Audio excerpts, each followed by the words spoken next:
अस्सलाम वालेकुम दोस्तों, मैं हूं मोहम्मद वकील और आप देख रहे हैं मेरा YouTube चैनल मुर्शद इलेक्ट्रॉनिक्स।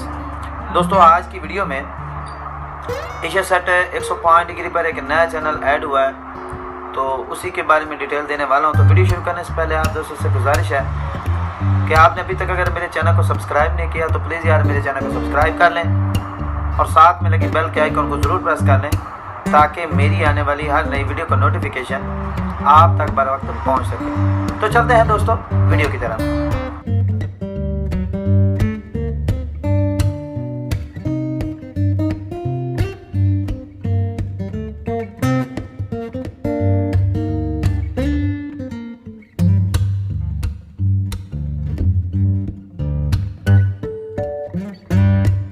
दोस्तों, काफ़ी दिनों से जो नई अपडेट्स जो है वो आ रही है और हमारी कोशिश है कि हम आपको हर सेटेलाइट की बर वक्त जो है अपडेट वो आपको दें। तो आज इसी सिलसिले में एशिया सेट 105 डिग्री पर सी बैंड सेटेलाइट पर इस वक्त एक नया चैनल ऐड हो चुका है जिसका नाम जो एक स्पोर्ट्स चैनल है, और ये स्पोर्ट्स चैनल जो है वो टोटल स्पोर्ट की स्लॉट पर जो है इस वक्त ऐड हो चुका है। और इस स्पोर्ट्स चैनल का नाम है स्काई स्पोर्ट्स के नाम से ये चैनल जो है इस वक्त आप टोटल स्पोर्ट की स्लॉट पर जो है वो देख सकते हैं। इसकी फ्रिक्वेंसी जो फ्रिक्वेंसी पर चल रहा है वो फ्रिक्वेंसी इस वक्त आप स्क्रीन पर देख रहे हैं। आप इस फ्रिक्वेंसी को ऐड करने के बाद इस चैनल को जो है बिल्कुल फ्री में देख सकते हैं।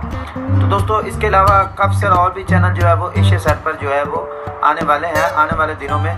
तो जैसे जैसे हमें नई अपडेट मिलती रहेंगी हम इंशाल्लाह आप तक जो है बर वक्त पहुँचाते रहेंगे। दोस्तों, ये थी आज की एक छोटी सी अपडेट। जो आपने अभी तक अगर मेरे चैनल को सब्सक्राइब नहीं किया तो प्लीज़ यार मेरे चैनल को सब्सक्राइब कर लें और साथ में लगी बेल के आइकन को ज़रूर प्रेस कर लें ताकि मेरी आने वाली हर नई वीडियो का नोटिफिकेशन आप तक बर वक्त पहुँच सके। तो मिलते हैं अगली वीडियो में, तब तक के लिए अल्लाह हाफ़िज़।